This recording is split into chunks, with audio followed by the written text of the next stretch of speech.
morning. It is Monday, September the 21st, just before 7 o'clock. My name's Latawnya. I feel like I should do an introduction again for some reason. I teach 8th grade language arts, social studies, and history in Southern California. And what I'm going to attempt to do this week is a classic weekly vlog. I am inspired to do this despite the fact that I feel very overwhelmed with all that is involved with virtual teaching, because Friday I left school feeling pretty defeated in the sense that it just felt like, and still feels like, I can't even fathom when a time is going to come where I have like at least one whole day, maybe two if I'm lucky, where I'm not working, where I really do get to just let everything go, relax, not think about teaching. And that's how I felt on Friday, despite how hard I feel like I'm working, and despite all the hours I feel like I'm already putting in. And I know I'm not the only teacher feeling that way, by no means. And so for those people that need to commiserate with someone and see that you're not the only one, I am doing this weekly vlog. But also for people that don't teach, because I know there's a handful of people that watch these vlogs that are not teachers but are just curious about what it's like. So I just kind of wanted to depict what an average week is like. There's nothing significant about this week. This is just like an average week. So I'm going to try and be as honest as possible throughout the days of this week about how I'm feeling, what I'm doing, how long it takes me to do certain things, because I think just the amount of time that it takes to just make sure you're ready to execute a lesson virtually is more than what it would take me to execute a lesson if I was not teaching virtually. So it's Monday. I normally wake up at the same time as I do normally throughout the week, but I don't work out. So when it wasn't a pandemic, I didn't go to Orange Theory on Mondays, but I went to a 5 a.m. class. The rest of the week, Orange Theory has been closed for a while now, and I'm hoping that changes soon. But over the summer, when it became clear that we didn't really know when Orange Theory or anything like that was going to open back up, I decided to invest in a Peloton. So I've had that for a month. I absolutely love it. I would love to do a video just on the Peloton at some point. But for the time being, if you want to know if I regret it, I have no regrets. I frequently tell people it is one of the smartest things I've ever bought for myself. And every time I get on it right now, I'm just so thankful that I bought it. So I don't do the Peloton on Mondays because I like to just go in early on Mondays just to kind of get my mind right and accept the fact that it's a Monday. So I wake up at 4:45. I don't really get out of the bed until about 5:05, and then I get to work early. So I'm going to get to work now at about 7. Contractually, I don't have to be there till 7:30. And on Mondays, my first class starts at 8. And from 8 to 8:20 is like a weekly check-in. I'm not technically teaching a lesson. It's more of a checking in with the students, seeing how they're doing.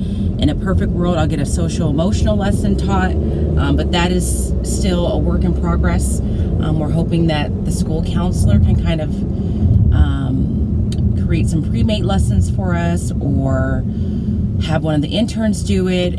We had a meeting with one of our admin last week, and what I expressed is what a lot of us are feeling is I definitely think social emotional lessons are necessary, but they need to be executed correctly. And I'm so overwhelmed with just trying to get my regular lessons down that when I even have the notion to remember I need to do a social emotional lesson, I don't feel equipped to do it well and to do it justice. So then it just doesn't happen. So she is looking into seeing if whether or not the counselor can like pre-make the lessons through like Google Slides or pre-recorded videos that we can share with their students, so at least they're getting it from a person that I know is going to do it correctly and do it well. So that's what Mondays from 8 to 8:20 are supposed to be. That hasn't really happened. I'm not proud to say it, but that's just the truth of what is and what isn't happening. So I have arrived at school. I will probably check in with you later because I need to go in here and focus. But yeah, I'm looking to do a full week and just keep it real and honest. And right now it's Monday and it feels like a Monday. And that's my honest feeling at 7:01 a.m. on September the 21st. So it's 7:58 now. My first class starts in 2 minutes. As always, I've been here for about an hour, but didn't get anything, nowhere near as much as I wanted to get done. Basically what I did was check my email, responded to emailed an RSP aide to let him know what I needed him to do today. Made sure I had everything ready to go on Google Classroom, which is what I was just making sure of. Just in case you're curious to start, I try and keep the start of my class as similar to what it was before. So I do still play music. I play a song, and the duration of that song is their time to get acclimated and acquainted and simmered and settled in class. So I'm today, because it's Hispanic Heritage Month, I've been trying to find Latin artists. They're going to be listening to a clean version of a J-Lo song that I think is appropriate for Monday, just an uplifting J-Lo song. And then while that music is playing, they are to be checking or submitting their attendance through the daily check-in. This is a product that I got from Darren Nakakihara, which has been a lifesaver. And they also have time to kind of look at the agenda and see what the plan is for today. So they open this up, kind of shows them what the plan is. I always put their independent practice here, and then we just get started. So the clock just struck 8 o'clock, so I need to let my kids in from the waiting room and get this day started. Okay, it's 9:27. I just finished my first class, my homeroom class. Overall, things went well. I need to check really quick to make sure I linked the right video. I did. And so one of the reasons why I wanted to check in now is because honestly, in this environment or the schedule that we have created for the middle school teachers, at least in my district, I'm not sure how the elementary teachers feel. I feel as though I've lost prep. Like when you look at the schedule and compare the number of prep minutes from this year versus last year, it appears as though we either have the same or maybe even more. But what I have found is it feels like less. So my Monday schedule is this: from 8 to 9:20 is my first class. That's my homeroom class. Then from 9:20 to 9:50, which is where I'm at right now, is a prep period. And then from 9:50 to 10:50 is my switch class. 10:50 to 11:20 is another prep. So generally in between a class, there's going to be a 30-minute prep. But I have found that a good portion of that prep gets eaten up because you have kids that stick around after the fact because they need to ask some clarifying questions, or you ask them to stay behind because you need to check in about something. And I don't fault the students for that because they're doing exactly what you would want them to do, which is advocating for themselves, asking questions, getting clarification. But by the time that's all said and done, I usually have just enough time to like go to the bathroom and maybe check an email. So like right now it's already about to be 9:30. I'm gonna run up to the restroom. When I come back, I'll probably have just enough time to maybe check an email or two. And that happens every day. We always have those little 30-minute blocks of time, and I just find that they get eaten up, especially because I do have some RSP students, and a lot of times they just need something explained a few times or in a different way after class, kind of like in the safety and security of a smaller setting. So yeah, but as far as how my homeroom class went, it went well. We looked at the Hispanic Heritage Month contest from Vocabulary. I'm offering that as an extra credit opportunity. I have 3 students that are interested, so I need to kind of look at the details of that contest. I will link that in the description box of this video, and hopefully I get this video up in time for you to look at it if you don't know about it. And then we read the first read of The Telltale Heart, which is a story by Edgar Allan Poe. One of the things I would like to do is there's this great TPT product from Read It, Write It, Learn It that I did last year with my students, and so I'd like to look at that and see if there's a way to make it digital so that the kids have something engaging to do in this Zoom classroom environment. And then after that, we watched the Week in Rap from Flocabulary, and then we went over their article of the week. Every year, I did a little check-in for them with both classes last year, and this is my second year using Flocabulary in the Week in Rap. And if you are not using it in your classroom, I highly suggest that you do. At both the elementary and middle to high school level, my class always likes it. It always pops up as one of their favorite things. Parents seem to really like it. And so what I do is I play the Week in Rap, and I find a new story in it that I think I can find an article through Newsella on it. And then that's their article of the week. So I play the video, the Week in Rap, on Monday. I give them the article on Monday as well. We read through it together, and then they know by Friday their article is due. And so their article, they have to annotate it. And this is another product from Read It, Write It, Learn It. She came up with these rubrics that she uses that I have been using. So in this week's Week in Rap, there was a story on the wildfires in California that are obviously a situation. And so after I watch it, I always watch the video the Friday before because I need to find an article. And so the article that I found is this one here. They open it and annotate it with Cami, which has been a lifesaver once I got it all figured out. And this article is titled "The Science Behind Mysterious Orange Skies in California." So they use the annotation tool here, or the markup tool here, to highlight in different colors. They have different color options, and then they annotate using the comment feature. So I just have them type their annotation next to the highlight. If I can find one to show you the finished product, I will. Maybe I can do that now. I also link these PDF images of the different annotation colors. This is a TPT product from Amy Grosbeck.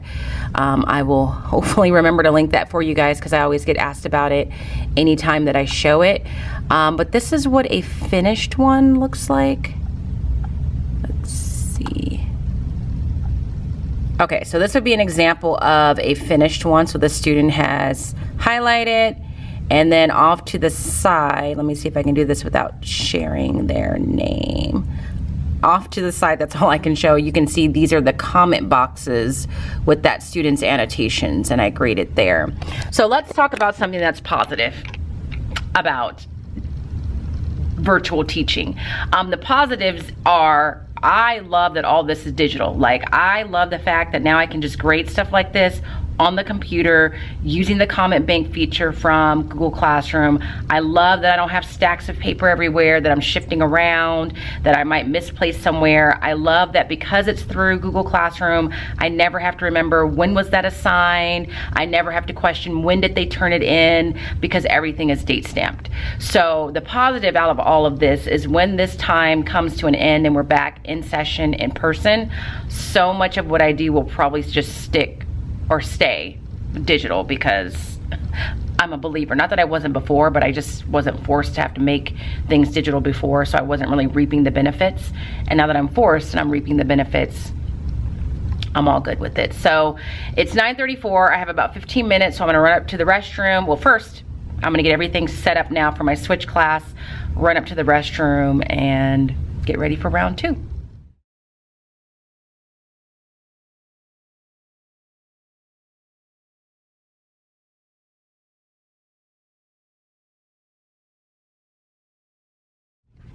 Okay, it's just before 2 o'clock. I just finished reading this darling little book right here to my friend Amy's class. Well, that's upside down. Let me fix that for you.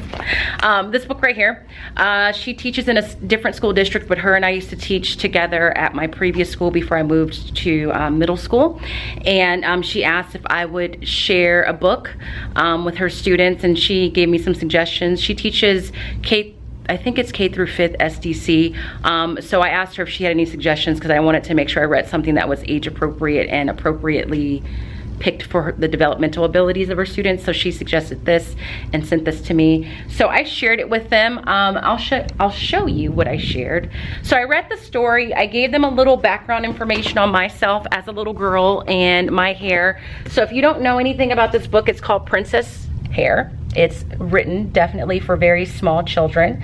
And the purpose of the book is really for young Black girls to really appreciate their hair, because it references a lot of different hairstyles that are very common in the Black community. Get some better lighting here. So what I wanted to do was show them what I looked like when I was a little girl. So I showed them this picture of me. Look at little baby Latanya in 2nd grade right here. And just told them basically at this age, I didn't really appreciate my hair the way that I should have, because I wasn't really given a reason to, if I were to be totally honest. Mainstream media wasn't showing me anything that looked like me and praising me in my hair. So I was saying I wanted my hair to look like my friends. I wanted it to be long and straight. And so then I read the story, and then I showed them just images of me now as an adult with different kinds of hairstyles, and talked about how now I appreciate my hair for all the versatility that it has and the fact that it's something that makes me me. I also gave them a little like quick tutorial or tidbit on these different styles. Like I explained to them that this is actually not my hair. This is weave hair, and what that means. And then I just shared that I changed the color sometimes, and that was it. So it was nice just to read to some elementary aged kids again. Some parents were there. So I just finished doing that. Now I'm going to be checking emails, getting myself ready for tomorrow. I don't know that I'll check in with you for the rest of the day because my battery's dying, number one. And number two, I need to kind of focus and get things done. So all in all, a good Monday. I can't complain, but work is waiting.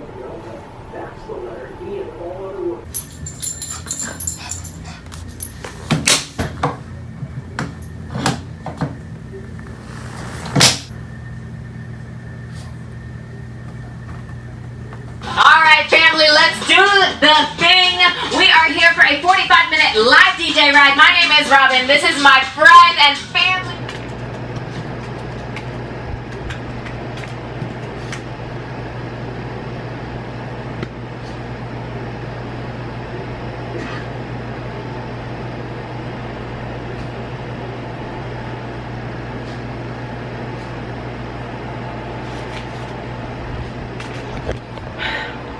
Okay, it's 7:20 right now. It's dark in my office, sorry. And while I was getting dressed, I was listening to the audio version of this book, A Different Mirror, which I've been using, or I'm going to use for the first time in my class today for history instruction. We are talking about the interactions between the colonists and the Native Americans, specifically right now the Puritans. And there's some pages that I knew I was going to share, and then I was just listening to the audiobook this morning just to figure out where specifically I needed to start on Audible. And I'm glad I did, because while I was doing that, I heard another portion that I think would be even more beneficial to share, to add to what I'm already going to share, to give them a little bit more background knowledge about the Puritans and the Native Americans. So I am scanning that right now before I go to work, because I don't have a scanner at school. So it's about 7:20. I'm gonna scan this, go downstairs, make my coffee, and head out.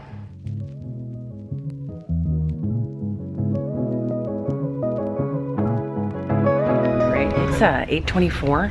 I'm in my class trying to work quietly. My door's open for fresh air, but there's a park near my class, across the street from our school, and there are workout sessions happening right now, and the instructor is really making a lot of noise.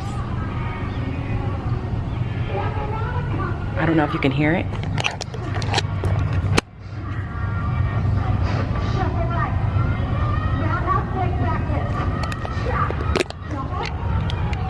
We're listening to Welcome to the Jungle by Guns N' Roses, and while I value that song and it has its place and its space, that place and space is not right now, so I'm gonna have to close this door because it's very very distracting. She was like making just like the weirdest noises. So right now I'm just getting the contest materials. I don't know if I told you guys this, but I shared a vocabulary contest with my students yesterday for Hispanic Heritage Month, and I have, I would say, maybe 7 to 10 kids that are interested. So I was reading through the rules and getting the Nearpod lesson, the link to the Nearpod lesson. I'll post it on Google Classroom for them. So that's what I'm working on right now until my first class at 9. But I just had to share that with you because I couldn't, I tried to like tolerate her making all that noise, and I couldn't do it. So it's 10:01. Let me turn this music down. Class ended at 9:50, a Hawk Academy, which is like a small group session. It's 10:01, so it ended about 11 minutes ago. And what's happening right now is pretty typical. So right now I still have some students on session or in this session because they need to make up the STAR test so I can get their reading levels based on the STAR test. And this is really the only time to do it. So even though this is technically like a prep segment of time for me, I'm not really able to use it for that because I kind of need to get this done. And I know I don't have to, but this really is the only feasible time to do it because I can't do it during instruction because then they'll miss instruction, and then I can't like be explaining or be in two places at the same time. So hopefully they finish soon. Yeah, so this is kind of typical, like it's a break period, but I'm having to use it for something else that really just kind of needs to be done, and this is honestly the best time for me to get it done. All right, time's up. So let's read a couple of these. I'll start from the bottom. This time said he did not commit the murder before because the old man's eye was shut and did not make the narrator mad, but then he woke up and his vulture eye provoked the narrator and then he killed him. He didn't kill the man before the 8th night because the man's eyes were closed. This one says the narrator did not commit the murder before the 8th night because his eye was always closed, so he was not able to kill him. But when the 8th night came, he was awake, so the narrator was able to see the old man's eye, which caused him to kill him. He did not commit the murder before the 8th night because on the 8th night he was awake and had opened his eye, and that was what he was waiting for because he was so irritated with his vulture's eye. So a lot of you are saying the same thing, which is perfect. Again. Night 1, he goes to the bedroom. He's standing there waiting with his lantern. Night 2, he goes. Night 3, night 4, night 5, night 6, night 7. All those nights, the old man is just sleeping peacefully with his eyes nice and shut and tight, okay? On the 8th night, when the man is startled, he opens his eye, and the narrator sees the vulture's eye that he can't stand. And for a while, I hope you guys realize, for a minute, he doesn't kill him right away. Like, he's standing there, he sees the eye open. Not only, for this man, not only does the eye open, but then his lantern light lands directly on the eye. So now the eye is like illuminated for him. And then he just kind of doesn't do a whole lot afterwards. It's the combination of his eye being open and what else? There's something else that happens. His eye is open, he sees the eye, and then something else is also happening that kind of pushes him forward. When the man's heartbeat kept thumping and he could hear it louder and louder. Yeah, so the eye's open, the light is shining on the vulture's eye, and then he hears like this heightened sound of the man's heartbeat and starts to tell himself the neighbors are gonna hear, and it's that provokes him to be like, okay, well, it's time for me to kill the old man. I can't do this anymore. All right, it is 5 o'clock. I am at home. I actually left work at about 4:30 today, which is a small miracle for me. That is not normal. I rarely get home before 4:30, really before 5 o'clock. It just kind of worked itself out today. I had everything that I needed to have ready for tomorrow, and that's generally my rule. Like, I have to be ready for the day tomorrow before I leave. One of the reasons why I was ready pretty quickly is because the history lesson that I was not scrambling around this morning with, but having to make those last minute scans of a different mirror. We didn't even get to that today, so that's being bumped forward. So I already had everything I needed prepared for that. So it was just a matter of me changing the dates on Google Classroom.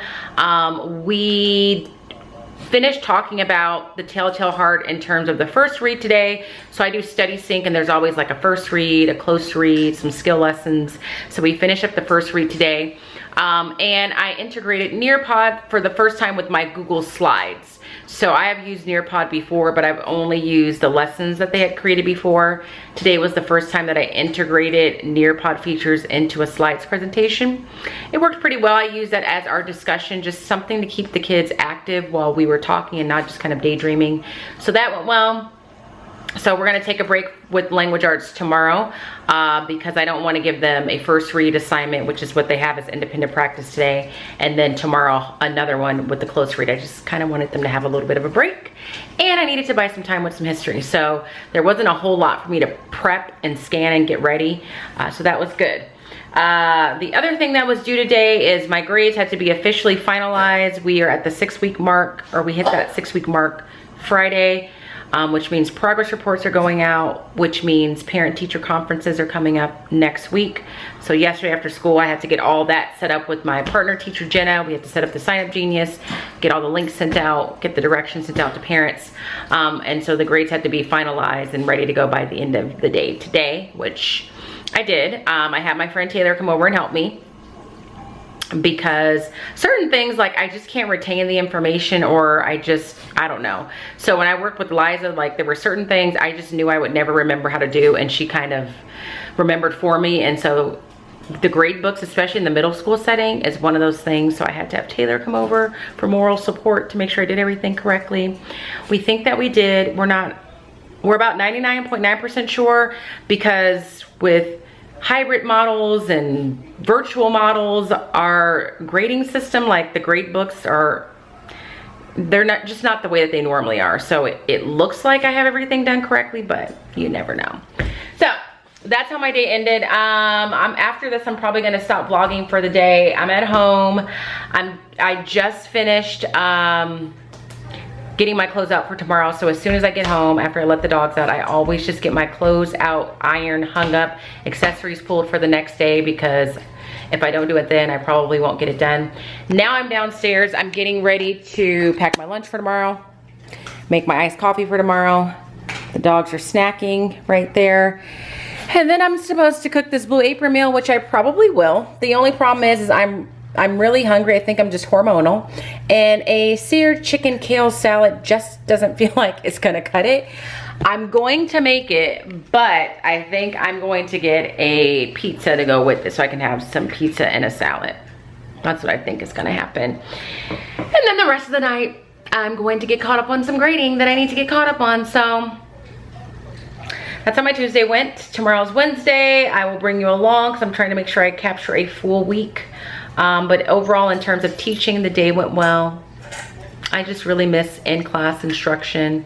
I'm so tired of just the awkward silence when you're just waiting for a kid to respond, or when the kid responds and you have no idea what they're saying. You know it's probably something really good, but you can't understand it because their connection is bad and it's lagging, and you have to like piece together what they say and all of that. So, but I'm making the best of it. I am doing the best that I can. So I will talk to you guys tomorrow.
Wednesday, it's just before 12:15. I just finished up my my core classes for the day.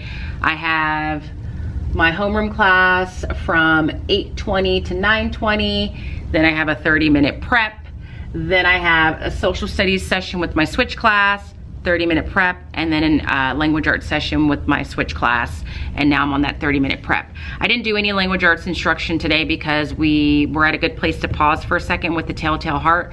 I don't know if I said yesterday, but my class like loved that story when they really understood what that man was doing in the story. We're still in suspense, so it's a creepy story and they liked it. We focused on history today, and I'm jumping on and checking in right now for 2 reasons. One, just to kind of share my progress at being a better history teacher, especially in light of some of the political statements that have been made by our current president and his feeling threatened that people want to teach full and accurate history. So right now we're talking about just still early colonial America. It is taking me longer to get through these lessons than what I want, but that's like the name of the game when it comes to teaching, really. And right now we're talking about the relationships between the Native Americans and the colonists, and more specifically really the Puritans. So I found this really great activity on, I always feel like I'm going to say the name of this website wrong, but I think it's called the Stanford History Education Group. They have a ton of resources, and one of them is specifically on the Puritans, and the essential question for that is, were the Puritans selfish or selfless? So they look at 2 documents written by 2 Puritan leaders at the time. They source the documents, answer some questions about them, we talk about it, and then at the very end they have to kind of make a decision and give some reasons why. And so my homeroom class is still, it's harder to get them to engage in conversation, have it flow as naturally and as freely as it does in my switch class. So that's still a struggle.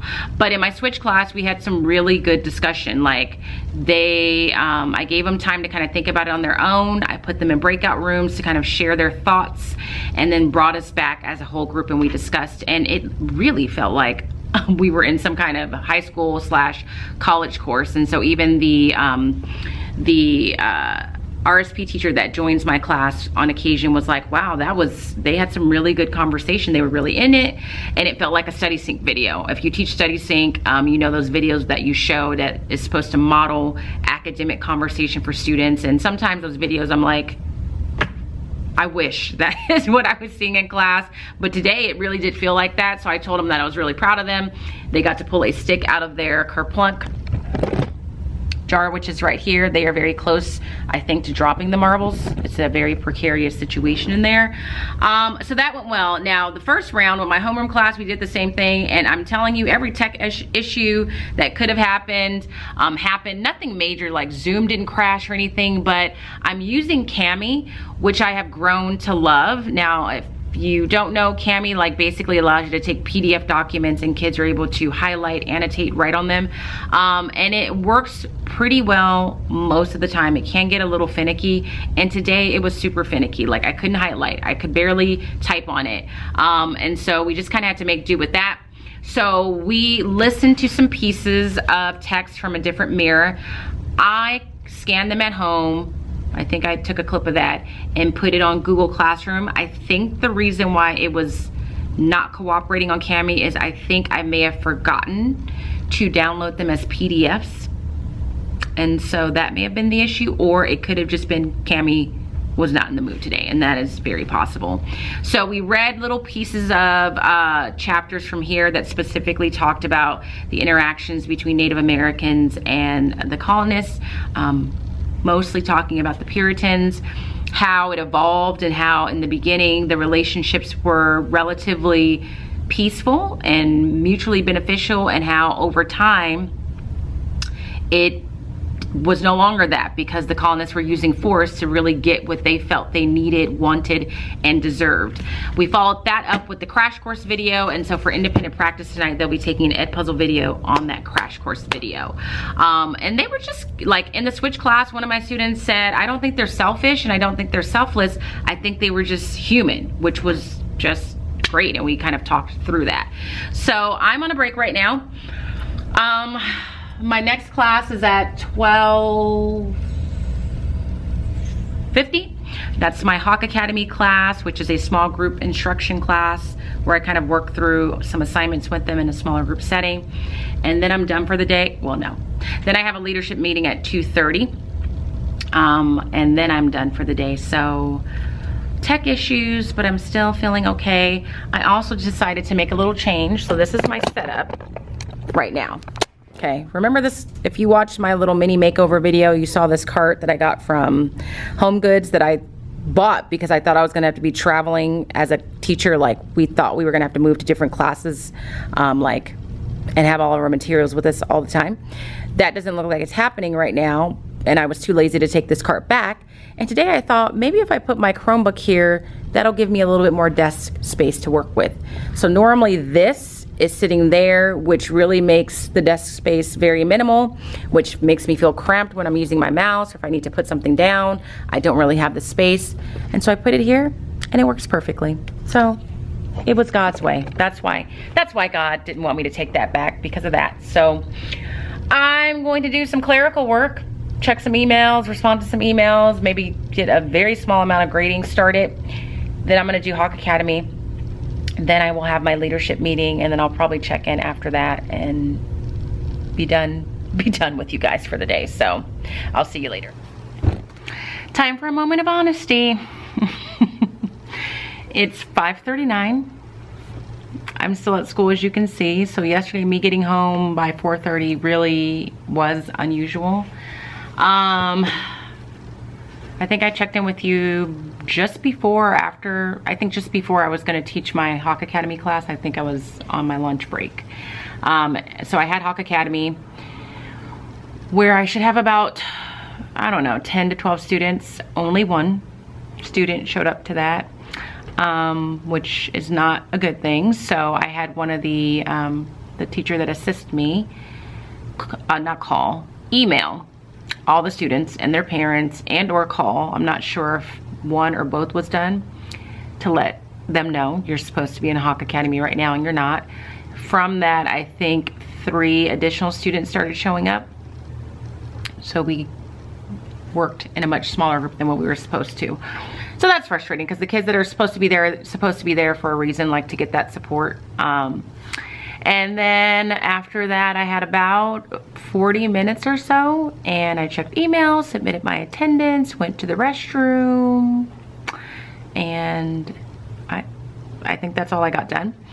And then I had my leadership meeting. That went really well. We are hoping to use social media to kind of create a sense of community here on campus while students are not here. So we talked about that. We tried to brainstorm some activities, some Spirit Day ideas, and a fundraiser, like a restaurant night type thing as a fundraiser.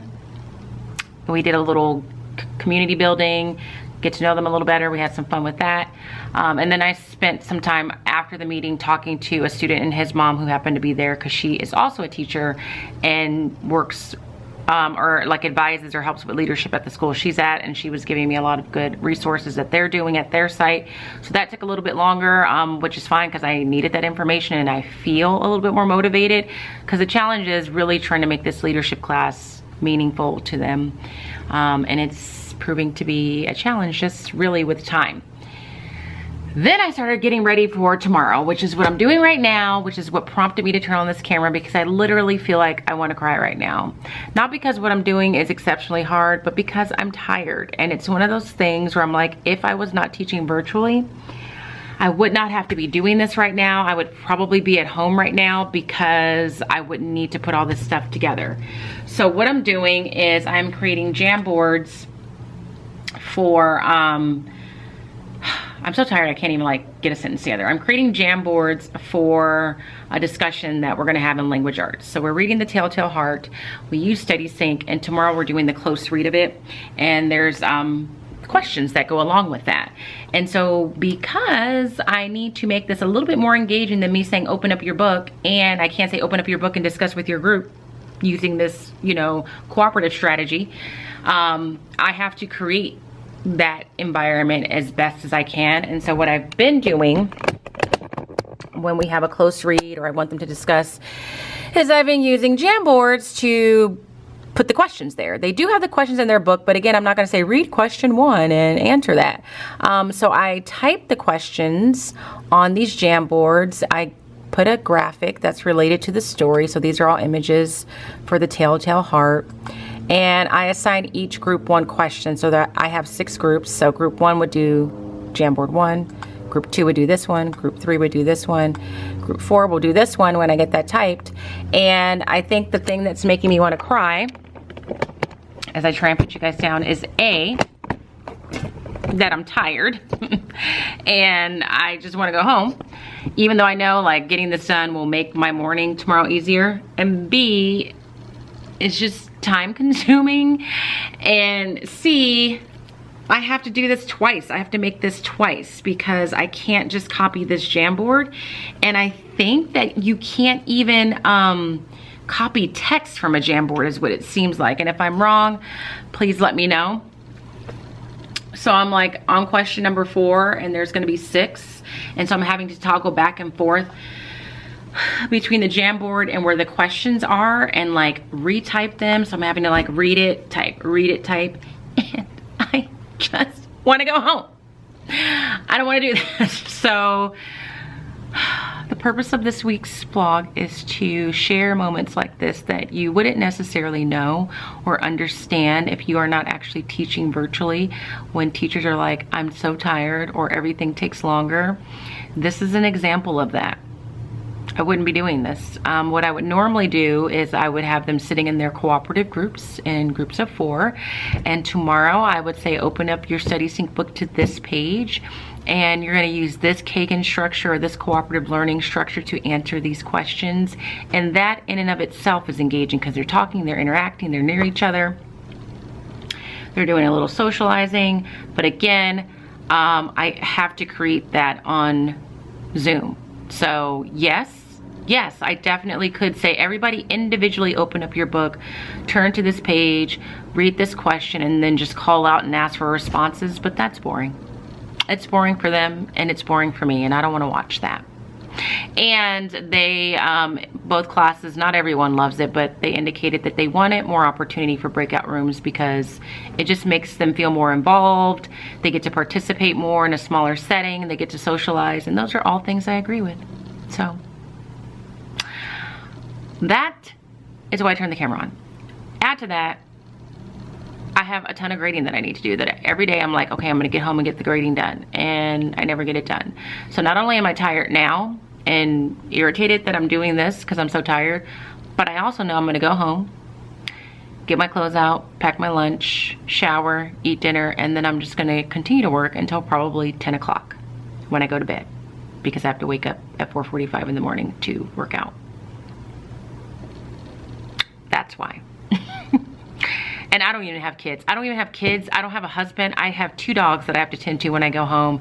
And hats off to any of you who go home and there's another human being there waiting on you, depending on you for anything. I don't even know how you're doing that. So that's all I have to say for Wednesday. I'm tired. And I will see you tomorrow. And hopefully the next time you see me, I'm just feeling a little bit more alert and rested. Hello, it's Thursday. It's just before 8 o'clock at night.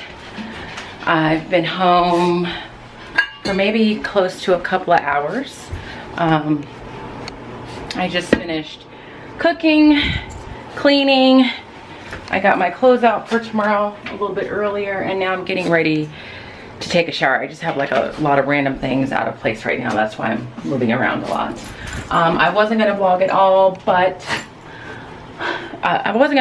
because today is the day after the verdict for the Breonna Taylor case came out, and I just really wasn't in the mood. I just wasn't in a good place to be speaking, so I wasn't going to.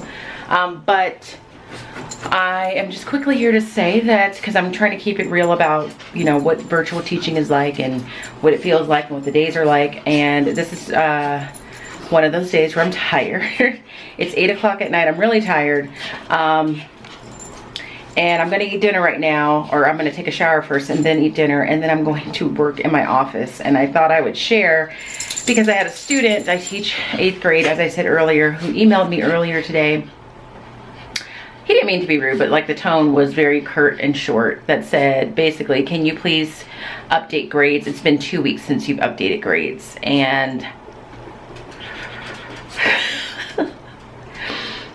I just think it's funny, because it's as if students think that I'm actively choosing not to grade. I'm actively choosing to get backed up on grades, and they can't even fathom that I literally just don't have the time to get the grades in as quick as they want.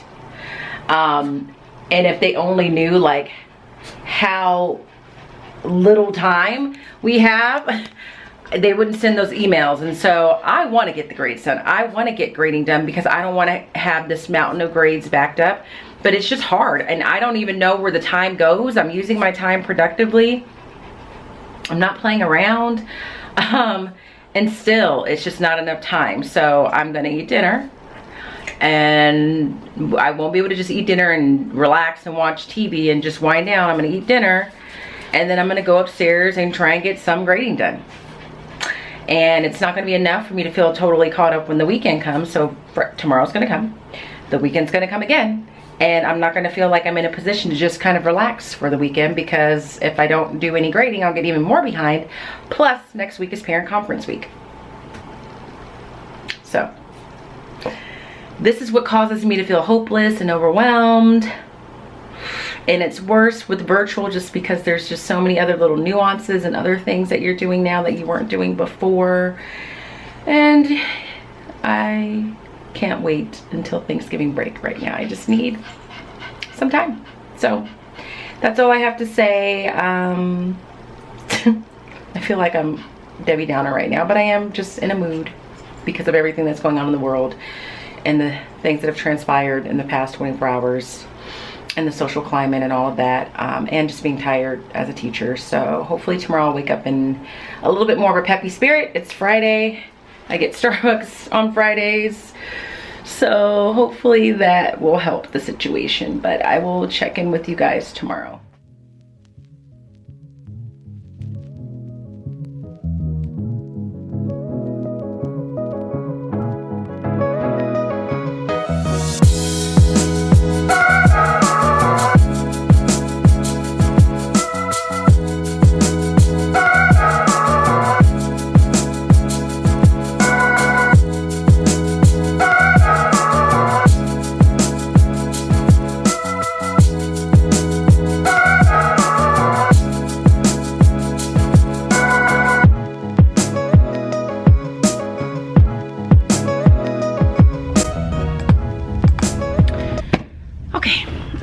It's 10:53 on Friday.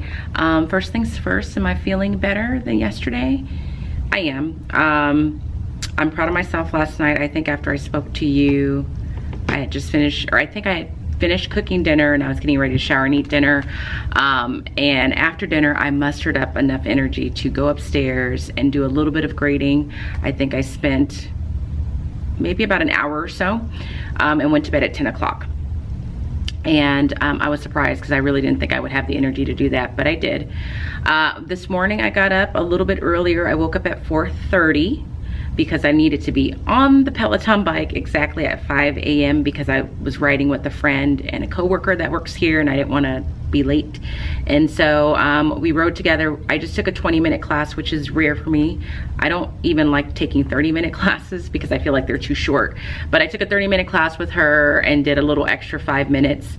And I chose to just go ahead and accept a shorter class because I knew it would allow me to get to school a little bit earlier. So I did that, got dressed, picked up my Starbucks because it's Friday, and then I came here and got some grading done before class. So far at this point, I've taught my homeroom class. I'm done teaching them for the day.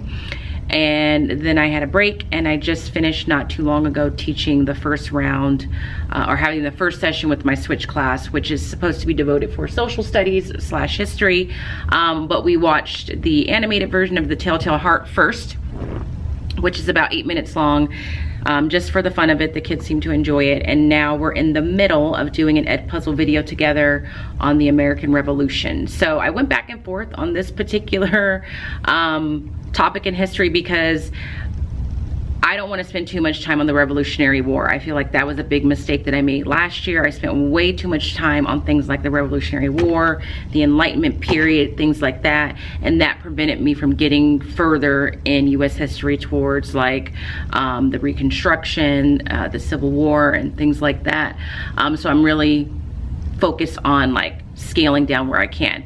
I, however, need them to have some familiarity with the causes of the Revolutionary War and the immediate aftermath of the Revolutionary War, because it kind of lends itself to what happens after that. So last year I showed the American Revolution Oversimplified. It comes in part 1 and part 2. I really like the video. It is a little bit colorful in language, or it alludes to colorful language a few times. And so every time I share that, I always let parents know, and I send them the link in case they want to watch the video ahead of time.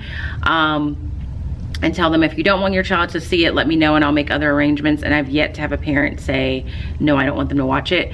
So I thought and said, I wonder if there's like a video quiz of this on Edpuzzle, because the thing with Zoom is like, I just feel the extra pressure of trying to make it engaging or keeping their attention. And so I need them to be actively doing something while watching the video. And luckily, not only did I find a video quiz for it on Edpuzzle, but the one that I'm using actually takes part 1 and part 2 and combines them together and has quiz questions throughout.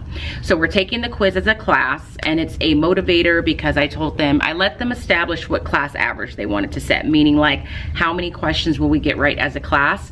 My homeroom class chose a B average. I'm pretty sure they made that. They had to finish the last few questions on their own, so I haven't had a chance to go back. In this class, I think they're shooting for an A average, which they'll probably get because like I'm honestly helping them out when they get the answers wrong. And if they make the average, then they get to pull a stick out of their kerplunk. And this class is like, it's just a matter, it's just a matter of time before they get the marbles to drop, because if you can see, all the marbles are very delicate right now. It's just a matter of pulling a couple sticks, I think, before they all fall. There's the ones that have fallen. And when they all fall, then they get a class party. So it could happen today, honestly. So I'm just on a break right now until 11:05. I have been checking my email and grading. So I have about 7 more minutes before they come back and we finish the Edpuzzle video. And then, adjusting my camera, what we're doing in history today after they get acclimated or refreshed in memory on the Revolutionary War is we're looking at Lord Dunmore's proclamation. And I talked about this in my either an Insta story or I posted about it over the summer because I learned about this. Good Lord, sorry. I learned about this over the summer and I don't even remember how I came across it. I know it's not in our textbook, so I must have just found it when I was researching for something else. But I just was surprised that I didn't know anything about it and have no memory learning about it. It's basically a proclamation that, in essence, the governor of Virginia put out that said, I will grant freedom to indentured servants. I will grant freedom to indentured servants, enslaved Africans, and Native Americans if they join the British forces in the Revolutionary War. And so, of course, people joined trying to gain their freedom. And then, of course, that wasn't necessarily honored after the fact. And that is a piece of history that I just didn't know about, which I think is unfortunate. So we're looking at that after this Edpuzzle quiz. And so I found something. I don't know if I just Googled it. I don't even remember where I found it, but I know I had to actively seek it out, where they look at the proclamation and then we source it because we're trying to get in the habit of doing that. I'm trying to see if I can pull it up for you guys. We source it, and actually I'll pull up the one for my homeroom class. And just read it and really try and, decipher what the proclamation is saying, like putting it in language that we would use today. And so in my first class in homeroom, we got as far as that. And it was a rough start. My homeroom class is just harder to get them to discuss and engage in comparison to my switch class. But I honestly talked to them yesterday and told them, like, as a group, you guys really need to be better. And I didn't know how else to say it. Like, you guys really need to focus on being better with just your willingness and ability to engage. So when I said that, we had some more volunteers kind of pop up. So I found this, I think through a Google search. I really don't know. I can't even tell you where I found it. I'll see if I can remember. That gives you some background on what was going on during the time and what the proclamation did and said. And then this is the actual proclamation itself, and it was published in a newspaper in Pennsylvania. So we talked about the fact that it was published in this newspaper. I also showed them a video to make sure they understood the difference between loyalists and patriots. Let me zoom this in so you can see it a little bit better. And so first we read this, and I asked them, based on this, like this was put in the newspaper before the actual proclamation, do you think the people that were publishing this in that newspaper were loyalists or patriots? We decided that they were probably patriots just based on their language, words like malice, treachery, against the people who were once under his government, violation of law and justice and humanity. So we talked about that. And then we read through it piece by piece. Like I would read it and then ask a student, like, what do you think this is saying? If you were to put this in your own words, what is it saying? So we used the markup tool on Cami to highlight, and then the comment feature to annotate. That's just my preference. And I'm projecting this on the screen, and they are typing along with me, and then they'll turn it in for classwork today. So that's about as far as we got with that. But for independent practice, they didn't necessarily love that I made this choice. They are taking a quiz that I had to make. I made it as a Google form. I don't know why I just went this route. They are taking a quiz that I made as a Google form that is asking them about it. Now, I told them, because one girl was like, what? I told her the hard part has been done. We've read the document, we've sourced the document, and all these questions can be answered by our annotations that we just made. So they will do this and then submit it. So I wanted to share that because, as I awkwardly set this camera back up, okay, so I'm sharing that because that is an example of what I'm choosing to do to make sure that the instruction that I'm providing in history has all perspectives and all pieces of information that allows us to look at historical events and do so critically so that we understand some of the good and the bad and the ugly of what has happened. That might explain some of the issues that we currently see in society today. But it does take time and it does take effort. And I shared this with someone and they thought it was a good idea, but the response was like, that takes time. Like, I don't know that I have that time, which is true. Like, you have to be willing to commit the time because it's not provided for me. This is not in my textbook. I had to go out and seek this information out and really think about how I can present this to students. So I wanted to share that with you. So I have now been talking to you for about 11 minutes and my class is going to start in 2 minutes. I will check in with you later to kind of wrap up the vlog for the day. But the good news is I feel better right now than when you saw me yesterday. So. 5:15, I am packing up my things, getting ready to go. Last I checked in with you, I think I was in between classes getting ready to meet my switch class for the second time for history. That went well. They really seemed to enjoy the Ed Puzzle video, so I'm glad I did that. And then we talked about Lord Dunmore's proclamation. I think I talked to you guys about that. Yeah, I did, and shared with you all of that. So then I had Hawk Academy, which is a small group class, and in this particular session I decided to spend that class period with that group of kids just checking for missing assignments, checking in with them and seeing why they had missing assignments, seeing if there was anything I needed to clarify. It was very eye-opening because some of the kids that had missing assignments listed on Google Classroom, it was simply because they just are not submitting or like clicking the turn in button or the submit button. And I've tried to explain that I have no control over what shows as missing on Google Classroom. If it shows it's missing, it's because they need to physically turn it in. So I talked to them on a one-on-one basis. I had an RSP aide working with me, so she was in a breakout room with the other kids that I wasn't talking to, and then I would just go in and out of the breakout room and call one student at a time and say, hey, so-and-so, leave the breakout room, and then we would go and discuss. So that's what I did there. And then after school, I checked email, submitted my attendance, made sure I was planned, well, I was planned, like looked at my plans for next week really, got my week at a glance slide done, just filmed my weekly check-in video, and there was something else. And I did a little bit of grading and got everything set up on Google Classroom for Monday. What I have found is I hate doing that over the weekend. Like, it's always Sunday night and I'm so tired and I'm like, oh shoot, I need to get everything set up for tomorrow. So I got that done.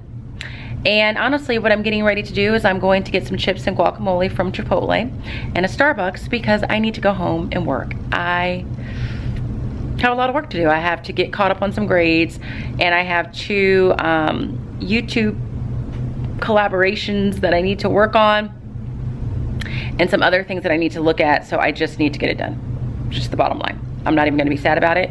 I'm not gonna cry about it, but notice, I'm in the exact same place this Friday as I was last Friday. This Friday, I'm a little less emotional and feeling a little less hopeless about life as compared to last Friday, where I was just so beside myself with just the fact that I still had work to do.